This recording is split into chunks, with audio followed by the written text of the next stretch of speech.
Hello and welcome. Before we go any further, I want you to do something for me.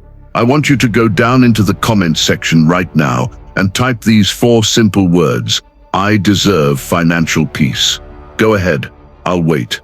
Now, if you're ready to make that declaration, I want you to hit the like button.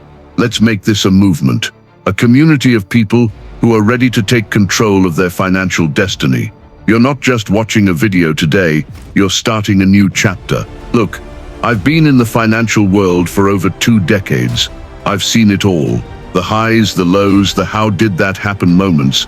But more importantly, I've seen a pattern, a cycle, a relentless, often silent struggle that traps people in a place they feel they can't escape.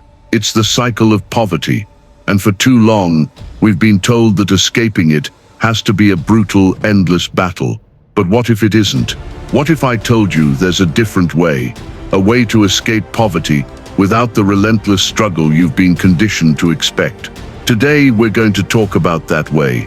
We're going to break down the 3 fundamental shifts you need to make to change your financial trajectory, not through struggle, but through strategy, peace, and deliberate action. First, we have to debunk some myths. For years, we've been sold a narrative that says to get rich, you have to work yourself to death. You have to sacrifice everything, every joy, every moment of peace. You have to work 2 or 3 jobs, sleep 4 hours a night, and grind until you're a shell of a person. Another myth is that you have to have a high-paying job. We're told that if you aren't a doctor or a lawyer or a tech CEO, you can never achieve true wealth. This simply isn't true. Another myth is that you have to be a genius, that you have to have some innate talent that others don't have, that you have to be some kind of financial wizard. This is perhaps the most damaging myth of all. It makes people feel like they're not smart enough or capable enough to take control of their own lives. I'm here to tell you that these are all lies, and today we're going to replace them with something real, something tangible. The first shift, from scarcity to abundance. The first major shift is in your mindset. We've been taught to think in terms of scarcity. We have only so much money, so many resources, so many opportunities. And because of this, we live in fear. We fear losing what little we have. We fear not being able to pay the bills. We fear the future. This scarcity mindset is a prison. It locks you into a reactive state, where you're constantly fighting fires instead of building a foundation. But what if you shifted to an abundance mindset? What if you started to believe that there is more than enough for everyone?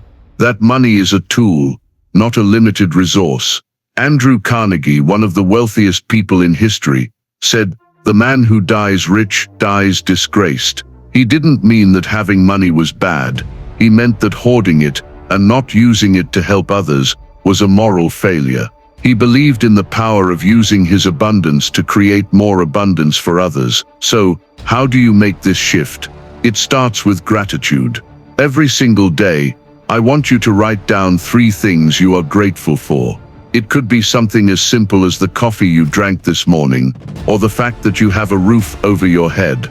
This simple act rewires your brain to look for what you have, not what you lack. It's a small, powerful step toward an abundance mindset. The second shift, from income-driven to asset-driven. The second shift is about how you think about making money. Most people are focused on their income. They trade their time for money. They get a paycheck, they pay their bills, and then they start all over again. It's a hamster wheel. You can run faster, you can work more hours, but you're still on the same wheel. The wealthy, however, don't focus on income. They focus on assets. An asset is anything that puts money in your pocket, whether you're working or not. It could be a rental property, a stock that pays dividends, or a business that runs without you. My mentor, a very successful man, once told me, "Your job is to make your money work for you." I'll never forget that. It was a simple statement, but it changed my entire perspective. Think about it. Warren Buffett isn't worried about his paycheck. He's focused on the assets his company owns. Robert Kiyosaki, the author of Rich Dad, Poor Dad, built his entire philosophy around this concept. He taught that the poor and middle class buy liabilities they think are assets, like a brand new car, while the rich buy assets. This shift isn't about getting rich overnight. It's about a fundamental change in your strategy.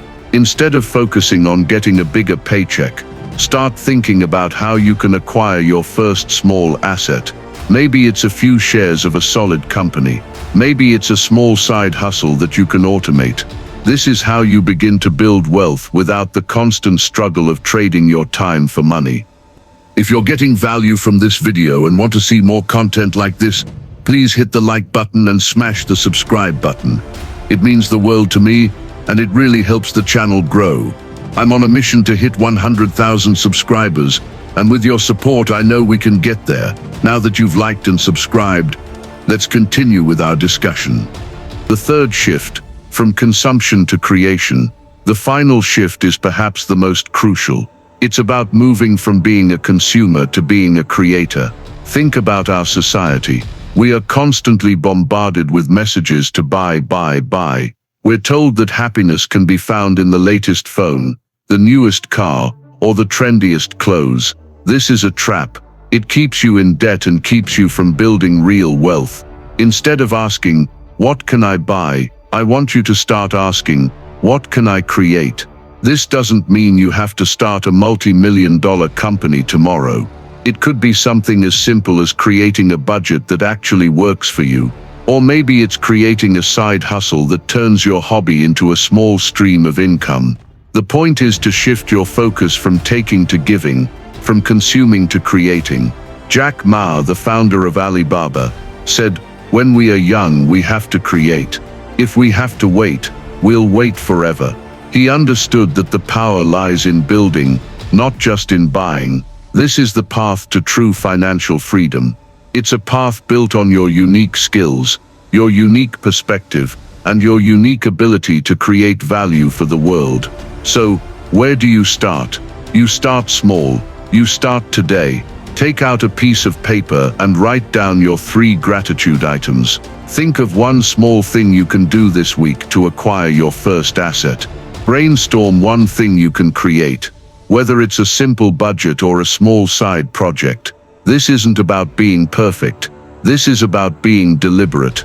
This is about being in control. This is about leaving the struggle behind and embracing a new path. If this video moved you, helped you, or gave you hope, I want to know. Go down to the comments right now and type "thank you" and give this video a like. Let's spread this message. Let's build this community. You deserve financial peace, and it's well within your grasp. The journey starts now. Thank you for watching.